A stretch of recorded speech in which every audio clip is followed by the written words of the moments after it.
Bonjour à tous. Alors aujourd'hui, j'aimerais revenir sur une erreur que je vois constamment dans les commentaires sportifs, et notamment sur le Tour de France, qui s'est achevé il y a quelques jours. À chaque fois qu'un jeune réalise une énorme performance, on entend toujours la même chose, et a fortiori sur Paul Sexas. C'est génial, il n'a que 19 ans, c'est exceptionnel ce qu'il a fait, il fait 4e du Tour pour son premier Tour de France et son premier grand tour. Alors oui, très bien.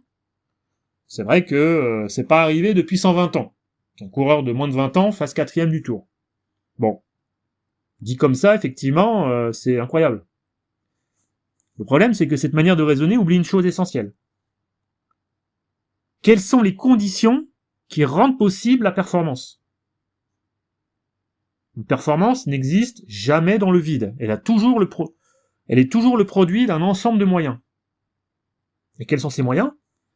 Les années d'entraînement, l'encadrement, la préparation psychologique, le suivi de l'alimentation, le suivi médical, le matériel, les connaissances scientifiques de l'époque, les pratiques de récupération, etc.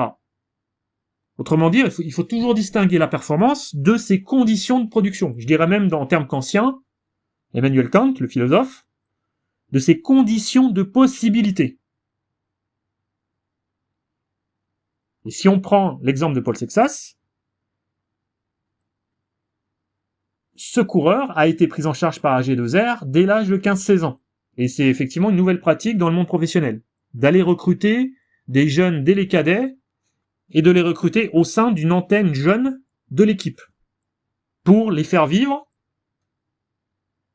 comme un coureur professionnel du World Tour, avec toutes les pratiques, tout le quotidien qui constitue la vie d'un coureur de World Tour. Donc pratique d'entraînement, suivi médical, etc. Donc, ce qui signifie bien que la progression de Paul Sexas a été planifiée pendant des années, planifiée au millimètre, avec toutes les connaissances que l'on a pu acquérir depuis 20-30 ans autour du sport et du cyclisme.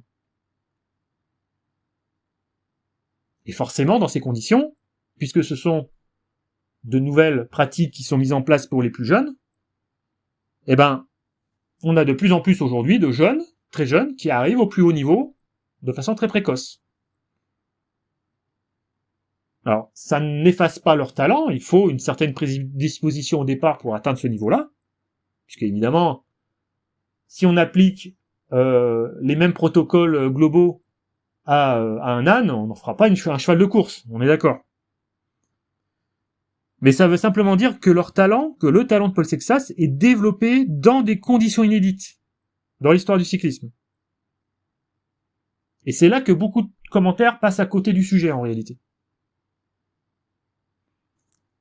Quand on compare effectivement Paul Sexas à Henri Cornet, qui est le coureur qui est arrivé 4e du Tour en 1904 à moins de 20 ans, on oublie que les moyens d'entraînement et le dispositif général autour du coureur qui lui a permis d'atteindre sa performance n'a rien à voir avec le dispositif actuel que Paul Sexas a connu ou connaît depuis qu'il a 15 ans. Ce qui fait que on compare deux époques qui n'ont rien à voir et ça n'a aucun sens. Il faudrait que Henri Cornet ait eu accès au même dispositif général d'entraînement, de récupération, d'alimentation, etc. que Paul Sexas aujourd'hui en 2026. Enfin, en tout cas, depuis 5 ans.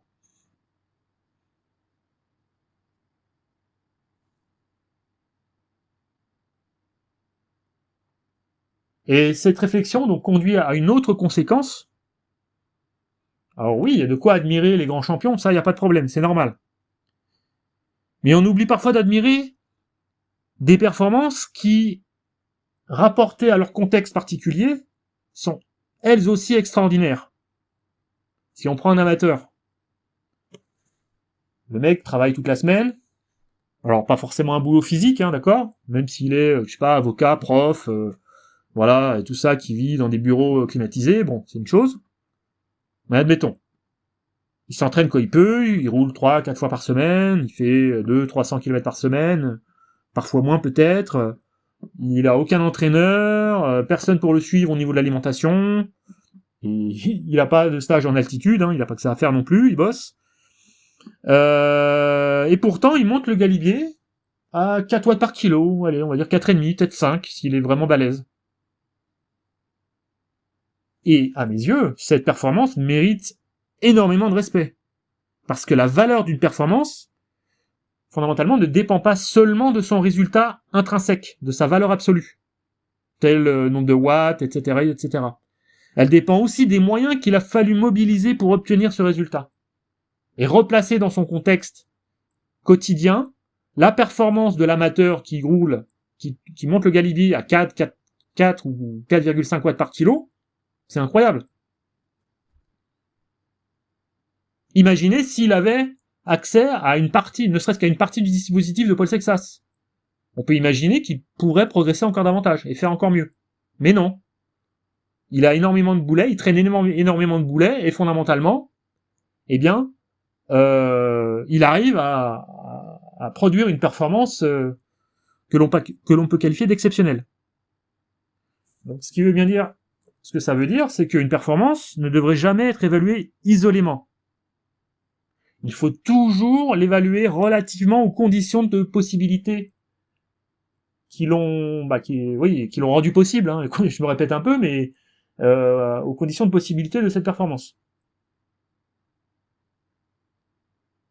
Et donc c'est ce qui permet au final, eh bien, de relativiser la performance de Paul Sexas, n'en déplaise aux gens qui réagissent sous le coup de l'émotion et sous le coup de l'idolâtrie à l'égard de ce jeune.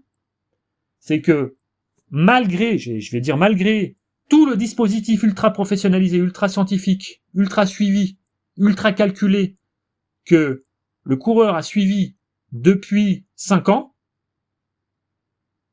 eh ben, ce coureur, quelque part, ne fait que 4e du tour. Et si on rapporte, effectivement, un dispositif ultra suivi, ultra professionnalisé, dans le paradigme d'avant, c'est-à-dire avec des coureurs qui arrivent à maturité un peu plus tard, mettons qu'ils passent pro à 20 ans et qui sont vraiment dans le quotidien d'un coureur professionnel à 20 ans, donc 5 ans de protocole ultra professionnalisé, à 25 ans, ils arrivent à 25 ans sur le tour, et ben à 25 ans, des coureurs qui font 4e, il y en a eu des tas dans l'histoire. Donc fondamentalement, faire 4e du tour à 25 ans, sur l'ancien paradigme, j'entends, hein, c'est-à-dire pas sur un paradigme où les équipes ont sélectionné les coureurs dès les cadets, et ben fondamentalement, ça n'a rien d'incroyable. Donc vous voyez à partir de là comment replacer les performances dans le cadre de leurs conditions de possibilité, parce que c'est le seul moyen, enfin en tout cas c'est un moyen important pour bien comprendre les enjeux et les fondements de cette performance.